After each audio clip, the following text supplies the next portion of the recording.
25th of April 2015. A massive earthquake devastates Nepal.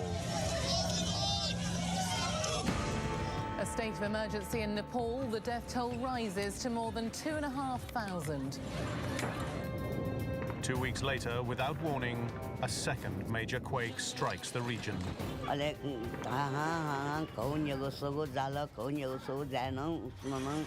You could actually hear the foundations of the building just kind of rumbling. Lasting just 20 seconds, the first earthquake claims more than 8,000 lives, with twice as many injured and countless missing. I couldn't breathe properly, so I thought I would definitely die.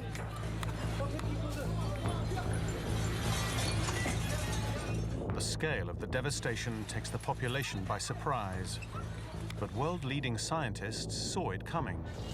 Nepal is highly prone to earthquakes. The forces were something like a 7-megaton bomb. Using shocking footage of the quake caught on camera and with exclusive eyewitness testimonies, this documentary special reveals incredible stories of horror, survival, and rescue.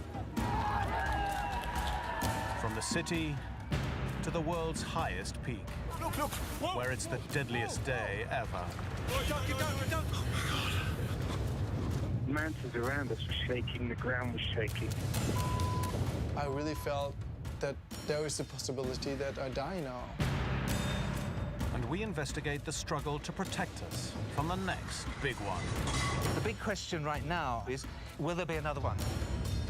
I work in this field to protect human life and to make sure the level of devastation that we see in these earthquakes doesn't happen again in the future.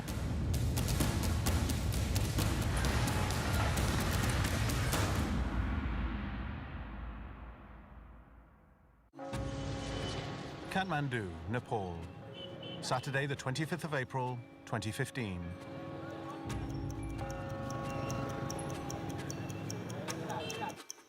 Nepal sits between the giant countries of India and China and is home to the mighty Himalayas. Down in the capital, the weekend is underway.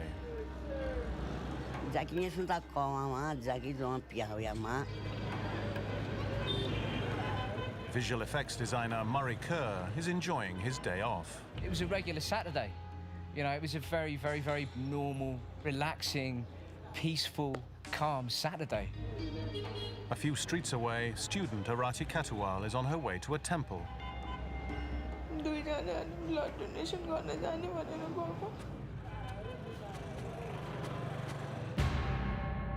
160 kilometers northeast is the world's highest mountain, Everest. At base camp, over 500 climbers are preparing for an ascent. Among them, 22-year-old German Jost Kobusch. Everything was just normal, chatting, sitting around, exchanging stories. Experienced climber Nick Tolbert is relaxing before his ascent. It was a rest day. Got up, had breakfast, chatted with teammates. I was really excited for this feeling to be out there in the nature. Newly married couple Sam and Alex are heading up the notorious Khumbu Icefall to Camp 1, a 7-hour climb. We're just mainly excited about getting to Camp 1 and further.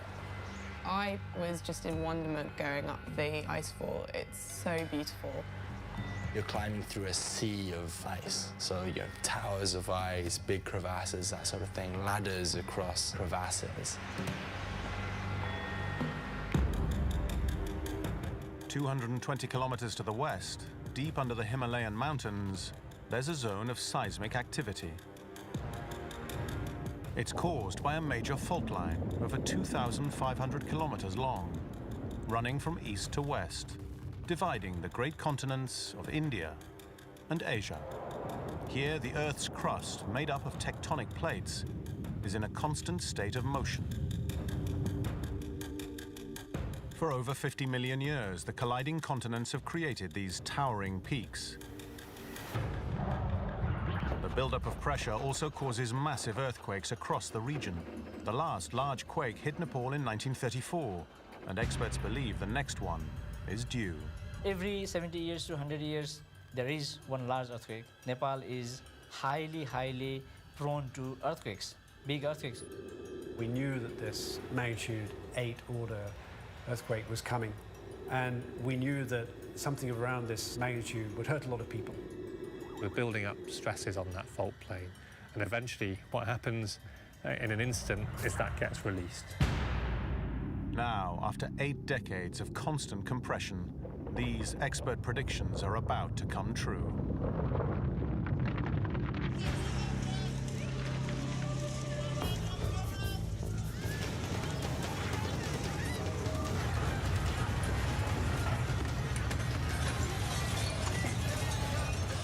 Without warning, confused crowds in Kathmandu are hit by violent shaking. Residents and tourists scramble for safety.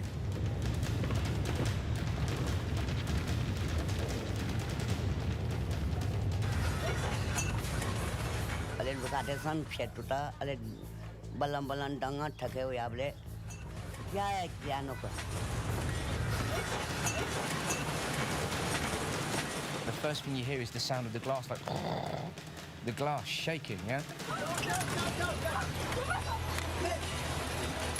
Et donc on a couru se réfugier dans une petite cour intérieure où il y avait un peu d'espace pour éviter de se faire écraser. Et quand on est revenu à Durban Square, on a vu que tout était cassé.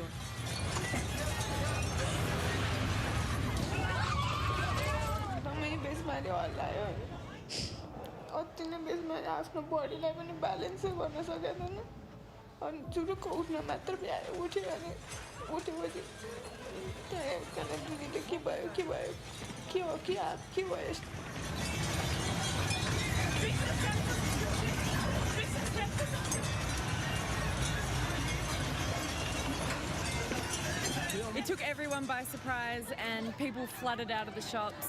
The street was filled, people were grabbing each other. The quake has an estimated magnitude of 7.8, equal to the 1906 one that devastated San Francisco.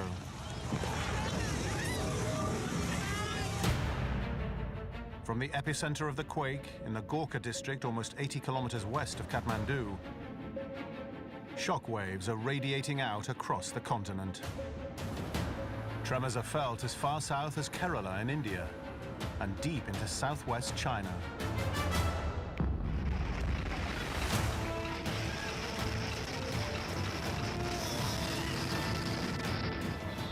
Throughout the mountains, the quake triggers countless landslides.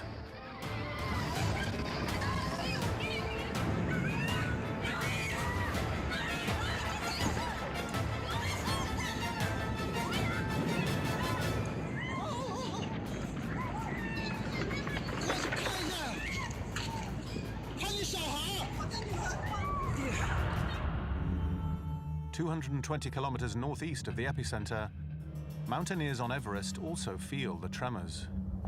The ground is shaking. What about the ground opened up? Alex and I were in our tent, and the ground starts shaking. But up here, it's not rocks they need to worry about. It's what comes next. Then there's a massive crack from a nearby mountain. And our expedition leader shouted, "Get out of your tents. It's coming, it's coming." Whoa, whoa, whoa, whoa, inside! I was like scared, and I turned around and there was this gigantic tsunami made of ice coming towards us. Oh, oh!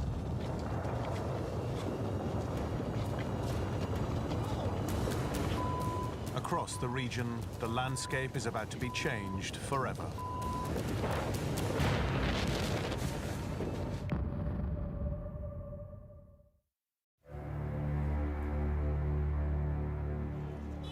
It's the start of the weekend in Nepal's capital, Kathmandu. Student Arati Katuwal is giving blood in the city's Durbar Square. बसिरहेको थियो कुरेर साथीजना उनीहरूले donation गरिरहेको थियो मेरो त BP लो भएर गर्न मिलेन म चाहिँ यस प्लास्टिक चेयरमा बसिरहेको थिएँ वेट गरेर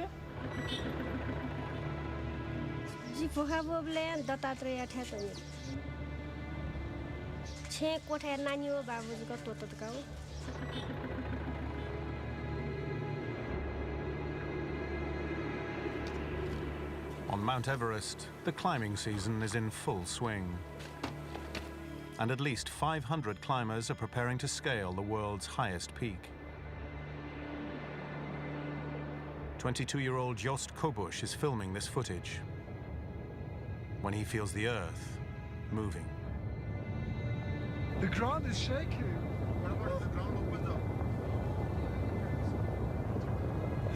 From nowhere, a massive cloud of snow and ice is hurtling towards them.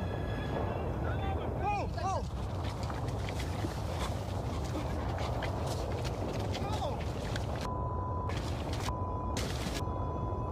It was a bit like when you're on the highway and you put your head out of the window. There was no air to catch. Get down, get down! All they have for shelter are tents tied down by ice pegs.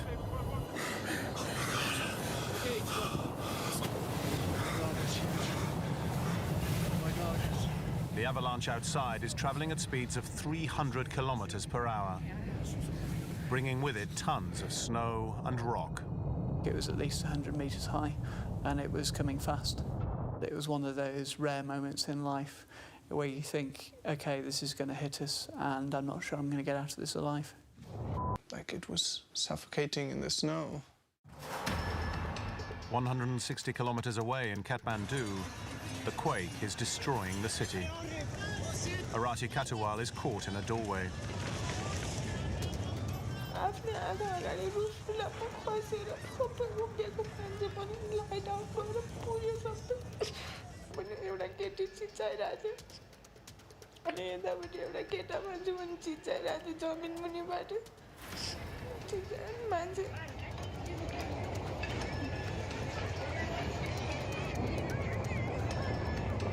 Kathmandu resident Murray Kerr and his wife Annie are on the first floor of their house. You can actually hear the foundations of the building just kind of rumbling because the whole building is shaking. We got down the stairs and it was like running on jelly.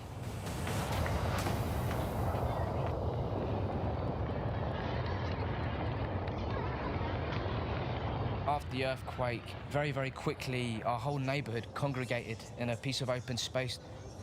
There was completely blank stares. My wife was crying. The historic capital of Nepal is left looking like a war zone. Over 1,000 people lose their lives, and thousands more are injured. One of the city's iconic landmarks, the Darahara Tower, is among those completely destroyed.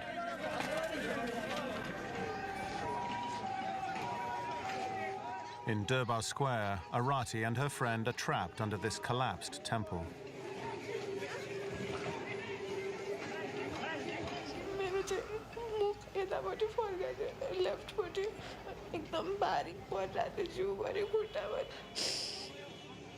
family member like समझे मेरो सासुले गाह्रो भइरहेको थियो यता कराइरहेको दिदीले पनि गराउनै छोड्नु भयो त्यो दिदी मर्नु भयो होला भन्थे अनि म होला नेक्स्ट मर्ने भन्थे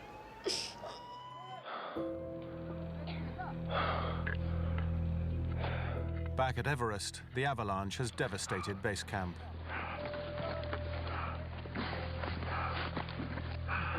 It's not yet clear who has survived. Stay together, and we try to find the kitchen tent. Oh no, there's no kitchen tent left. When we get up, it was a different world. Everything changed. I saw the kitchen tent, which was completely crashed. Everything was covered with ice, and it was just a complete mess. We found generators that were 200 meters out from camp, and the really scary thing is that all of those items would have gone over the top of our heads. The sea of ice and rock threw Nick Talbot to the ground. In my right lung, I could hardly breathe from it, and every movement that I made, and bear in mind I'm bruised and battered across my whole body as well, every movement that I made just felt like agony. Nick is fortunate. 18 climbers have been killed by the avalanche. It's the deadliest day on Everest in history. It's very much a lottery as to who lives and who dies in that situation. And I consider myself extremely lucky to be one of the people that lived. In Kathmandu, as the dust settles, the emergency services respond, but struggle to cope with the extent of the devastation. The city's main hospital is quickly overwhelmed by thousands needing medical attention, while rescue teams begin the frantic task of searching for survivors under collapsed buildings.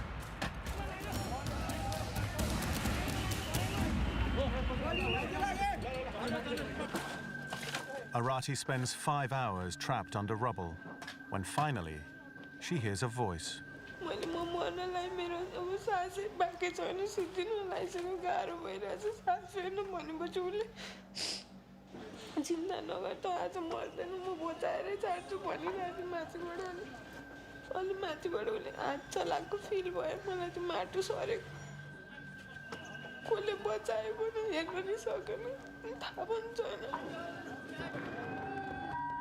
Hospital खुदा आएर त्यसपछि मैले मेरो अनि कोसँग आएको को छ अरू भनेर सोध्दा मैले मेरो साथीहरूको नाम लिएको कसैले पनि आन्सर गरेन. Elsewhere in the city, thousands of people are searching for their loved ones. For Razmila Awal, the quake realizes every mother's worst fear. Her 4-month-old baby was sleeping soundly in the upstairs bedroom of this house when it collapsed.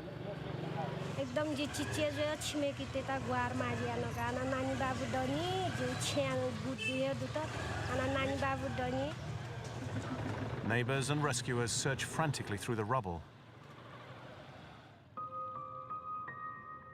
And after 22 hours, baby Sonit is pulled out unharmed. एकदम स्वर्गै पाएको जस्तो खुसी लाग्यो. धेरै धेरै नै खुसी लाग्यो नि. अनि अब टोलवासी हैन दाजुभाइहरुलाई पनि धेरै धन्यवाद. उहाँहरूले धेरै मद्दत गर्नुभयो नि. बाबुलाई खोज्न, नानीलाई निकाल्न धेरै मद्दत गर्नुभयो. उहाँहरूको मद्दतको साथसाथै आर्मीहरु आएर निकालिदिनु भयो. उहाँहरूलाई पनि धन्यवादै भन्छु. उहाँहरू देखेर पनि धेरै.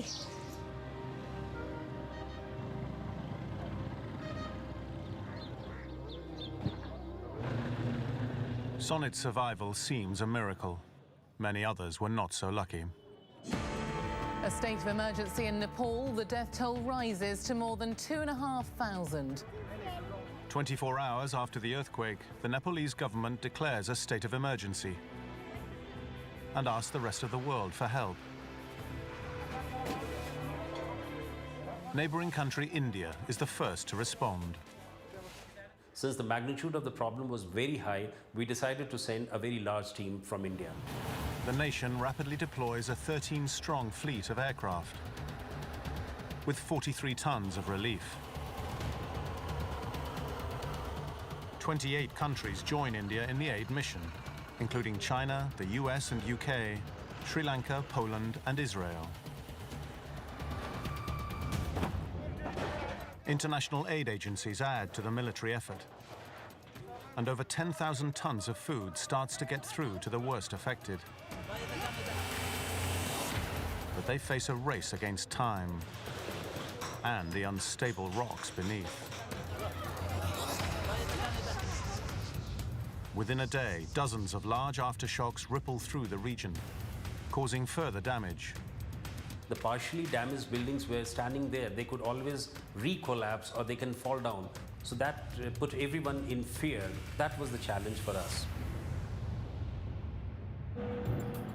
While the rescue mission is in full swing in Kathmandu, it becomes clear that many of Nepal's World Heritage buildings have been destroyed. If lessons are to be learned, Scientists must act fast to gather as much field data as they can on the ground before it's cleared away. Geologist Professor Roger Bilham is one of the first on the scene. Gosh, it must have been terrifying with all these bricks falling down. The roofs falling off, the walls falling out into the streets. Horrific. Roger believes the ruins and rubble left in the immediate aftermath of the earthquake can help us predict the next big one.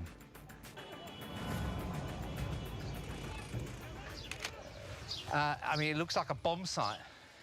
And of course, it is a bomb site.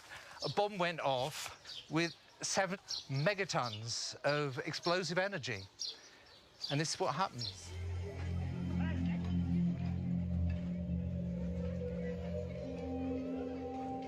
He's at the remains of the city's iconic Darahara Tower. Amazing. There was about a 10-second pulse that knocked this building, which was 8 stories high, and you could just see the bottom of the first story here. The tower was destroyed in a previous earthquake almost a century ago, but soon rebuilt. You know, this was the thing that grabbed your eye when you landed and gave your bearings as you went around the city. Very sad, actually.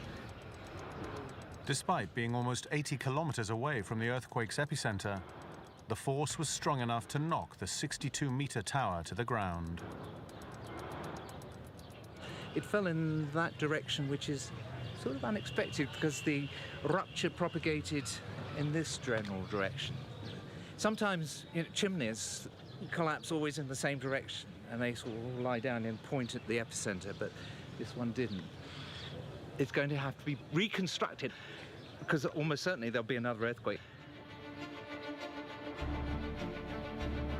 While Roger attempts to uncover key clues left by the quake, disaster response teams battle to get aid relief to those living in remote mountain areas, many of whom are completely cut off by the damage. And the whole region is braced for yet more aftershocks.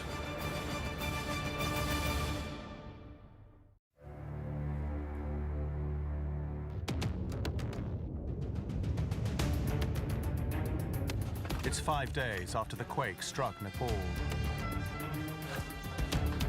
The capital city of Kathmandu is in ruins. Rescue teams almost give up hope of finding anyone else alive. Then, there's a breakthrough. Buried under the foundations of a 7-story hotel, searchers discover a boy. I need a power cord with a metal cutting sawzall blade. 15-year-old Pemba Lama is severely injured and dehydrated, but he's alive. As Nepalese and American rescue teams carry the frail boy out of the rubble, the somber mood suddenly lifts. It took 4 and 5 hours to take him out. Really, it was too difficult, but we did it. It's all our effort, not only mine, it's all our effort. There's a tearful reunion between Pemba and his sister. Incredibly, under the debris, Pemba found a cloth and squeezed water from it to drink.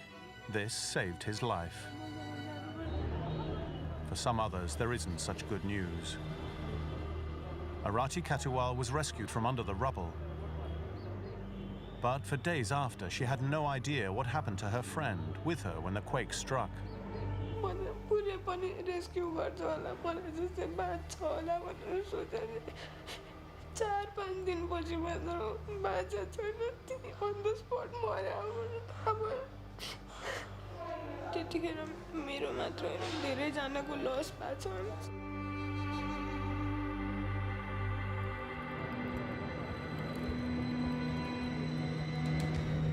Across the city, at least 1,200 people are killed, most by falling buildings.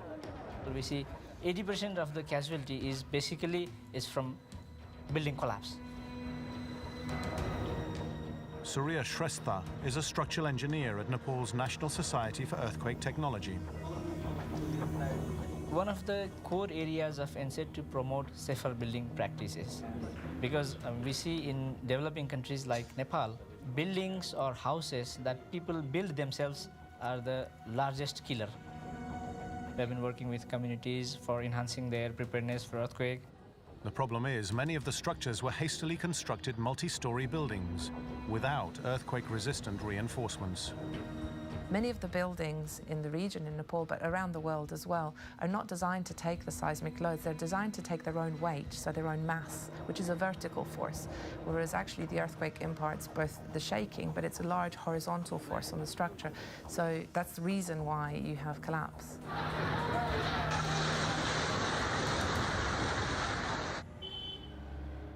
For 2 decades, Surya and his team have been reinforcing key public buildings to cope with earthquake forces. This retrofitted school was among many of their projects that survived the powerful tremors. Surya and his team are not alone. Globally, engineers are battling to design earthquake-proof buildings. It's a crucial task that could save thousands of lives in seismic hotspots. In March 2011, a magnitude 9 quake struck Japan.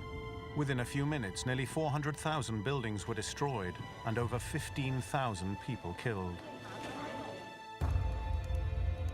The challenge for engineers now is to establish which types of buildings can handle a large quake. This is the world's largest full-scale shake table. It's simulating a 7.5 magnitude quake. A 7-story wood-framed condominium escapes with barely a scratch. This test proves that the more lightweight a building, the more impact it can absorb. It will also identify any weak areas in the structure. The results of these experiments allow us to design guidance and retrofit strategies to make our buildings safer. Good heavens, just look at this. On the ground in Kathmandu, geologist Roger Billam is investigating which types of buildings were destroyed by this quake. We want to know why some buildings survive and why some don't. For example, this survived a magnitude 7.8 earthquake. We know the last earthquake to seriously damage Kathmandu was back in 1934. It was a magnitude 8 quake, causing widespread devastation in northern India and Nepal. And it razed around a quarter of Kathmandu to the ground, killing over 17,000 people. Buildings similar style and construction and assembly that survived for the last 2,000 years must have survived magnitude 7.8 earthquakes. Absolutely fascinating. This is such a precarious structure. All the weight is above. The pillars are very slender, and yet it didn't fall down. So there's a lesson to be learned there. I doubt whether anybody will build a house like this, but this obviously was able to withstand the wobbling of the earth. Knowledge-wise, knowledge exists. We know how to make a rural house earthquake resistant. But the problem is that that knowledge is not reaching to the people. This tragedy makes Surya's work ever more important. And as days go on, the true scale of the crisis becomes clearer. Across Nepal's vast mountainous areas, thousands of people are still without food and medical assistance, and now only reachable by air. As a pilot, see, when we fly in a helicopter in the hills, there are no aids which are available, and you have to fly purely visual. There's a lot of turbulence, the clouding builds up, you have to be very careful. This is a challenge. But it's not just tough terrain they have to deal with. They also have the grim task of recovering the dead.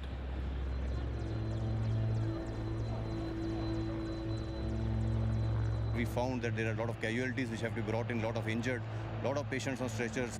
These 7 trekkers were tragically killed in a landslide. We already brought around 7 bodies which were under the landslide. So people are doing their work, everybody is contributing for the relief and rescue of the earthquake victims.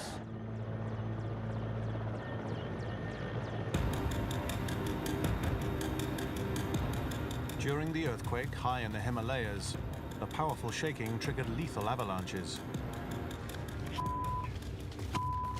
like the one that killed 18 people on Everest.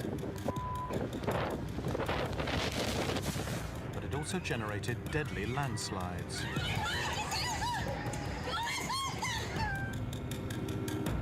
North of Kathmandu Valley is Langtang. This trekking destination is at an altitude of 4,000 meters and surrounded by peaks. The earthquake triggered landslides that flattened the village, claiming over 100 lives. I think in this case, the most damaging landslide we've heard of so far has been in the Langtang Valley. Geophysicist Dr. Colin Stark has been studying the effects of earthquakes for 3 decades. Not only was there strong shaking in the valley itself, which probably damaged houses, but there were several, one in particular very large, that wiped out whole villages. He hopes this research could better protect us in the future. Landslides, whatever the cause, are a deadly threat on mountains and hillsides all over the planet.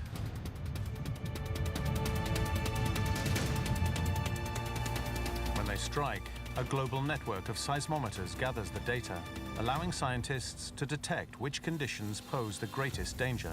It's very rare to have any scientific grade measurements of very large landslides. So by doing experiments in this context, we can actually simulate those very large events. To examine a landslide up close, Colin uses a giant centrifuge, recreating one in lab conditions. This is our 100G ton centrifuge. It's a 3-meter arm that can spin up to 3 times per second, generating 100G forces. The work that we do here is mainly focused on landslides and understanding how far those landslides will go and the damage that they will do when they strike. A landslide of several meters deep and hundreds of meters wide is simulated, close to the scale of the landslides that hit during the Nepal earthquake.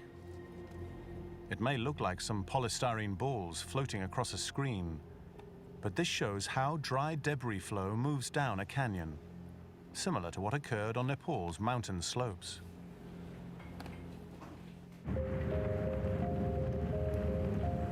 By understanding what causes the surface to fail and investigating how the rocks fall, scientists are better able to predict which towns and villages are most vulnerable, which in turn could save lives anywhere on the planet. When an earthquake like this hits and you see the impact on real people and the effects of processes that we study, it reminds us that what we're doing actually has a tangible benefit.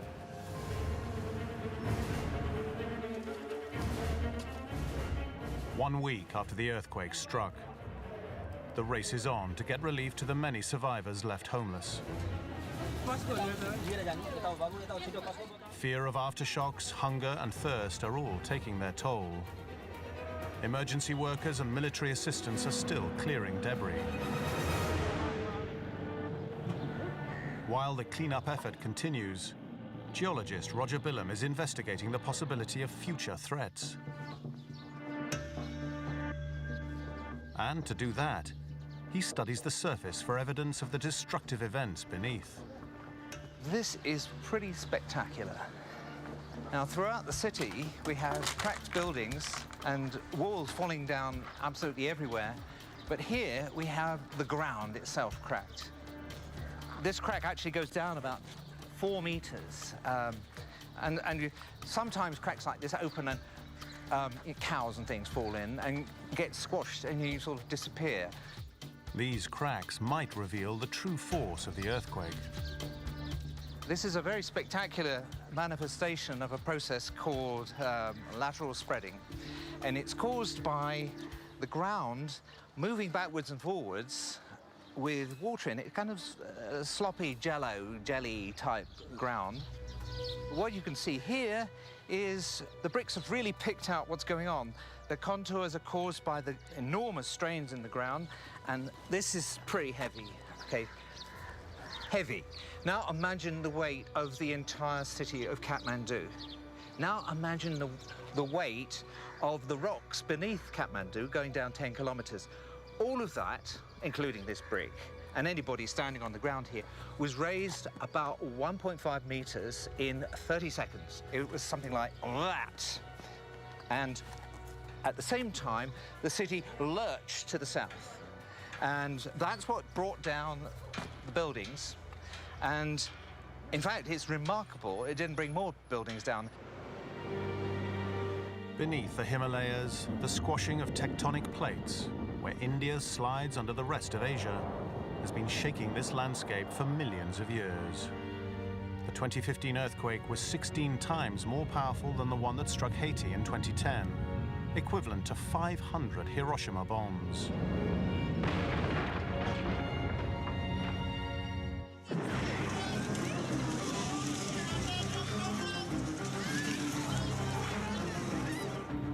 But Roger believes that with so much more energy stored under the Himalayas, the Nepal quake could have been much bigger. And that raises a terrible question. Is this catastrophic event random, or is there a deadly pattern of events? The big question right now, and one that is of great concern to the citizens of Kathmandu, is will there be another one? And no one could have known quite how soon the next quake would hit. Nepal is hit by a second major earthquake.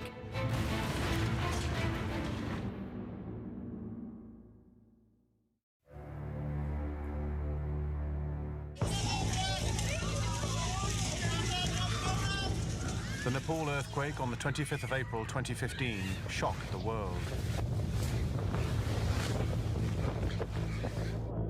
But in the following days, scientists feared that Nepal's struggles weren't yet over. Professor Tim Wright is unraveling how the quake changed the landscape forever, hoping for clues to what might happen next. I use satellites to measure how the ground deforms, to understand what happened in earthquakes. All along the Himalaya fault line, there are other sections of built-up tension which haven't been released for decades. Any of these spring-loaded fault lines could trigger another earthquake. The fault that slipped was about 10-15 kilometers below the surface, and this entire area, starting at the epicenter in the west and going 150 kilometers to the east, slipped. And it went right underneath Kathmandu. Tim uses a technology called satellite radar interferometry to see how the earthquake has changed Nepal's terrain. The European satellite Sentinel-1A captured a snapshot of Nepal in the days leading up to the quake. And again, just a few days later. Tim used his system to analyze the data and create this contoured representation of the movement that occurred on the fault during the quake on the 25th of April. This is an area that's 250 kilometers wide, covering most of Nepal. The epicenter of the earthquake is here, marked by that red dot. And what we see in these colorful interference patterns is a real map of how the ground has moved during the earthquake. The findings are surprising and worrying. Of particular immediate concern, perhaps, is this region south of the main slipping between Kathmandu and the frontal thrust, which doesn't appear to have moved in this earthquake. This earthquake, though deadly to those who lived above it, might only be a precursor to something much bigger. The entire Himalayan chain is being loaded all the time, and that has to be released in a big event. It could be several earthquakes, or it could be one big earthquake. It's a bit like a time bomb, but we don't know the length of the fuse on that time bomb. Just 2 weeks after the devastating quake, the region's worst nightmare comes true. Nepal is hit by a second major earthquake. Today, the terror returned just 2 weeks after 8,000 people were killed there. The quake has a magnitude of 7.3, almost as powerful as the first. Its epicenter is 75 kilometers east of the capital Kathmandu, close to Mount Everest. And it kills at least 100 more people.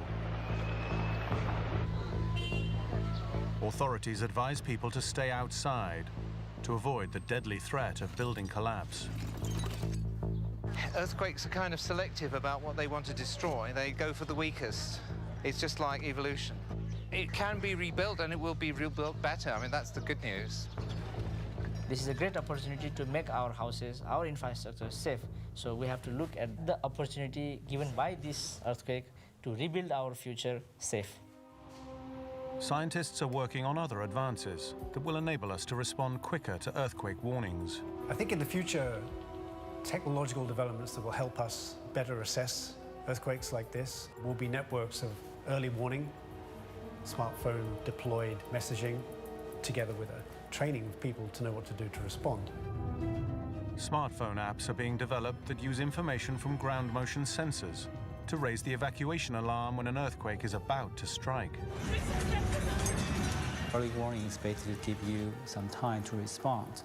So if people can have time to escape from the buildings, that would be great and can reduce the amount of damage and casualties. But for those who lived through the events of April and May 2015, they will never forget the enormity of the Earth's destructive power.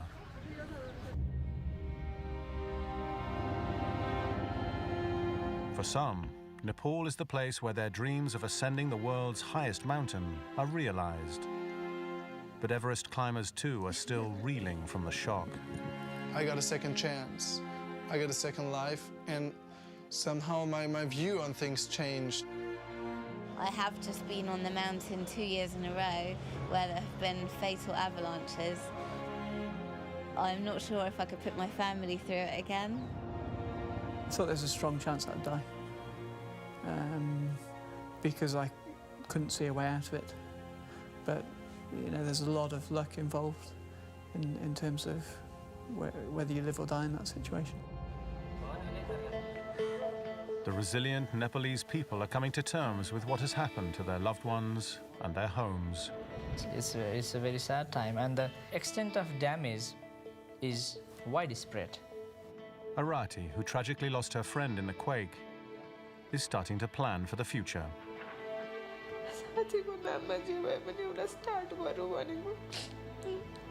Charity जस्तो के सानो भए पनि एउटा free school भए पनि के गरौँ भनेको सानो अनि Despite the extreme circumstances and the fear of even more shocks to come, they are rebuilding their lives. दुःखमाथि तै सुन्छ सुख जुसा जिउ ढाथी अनुभव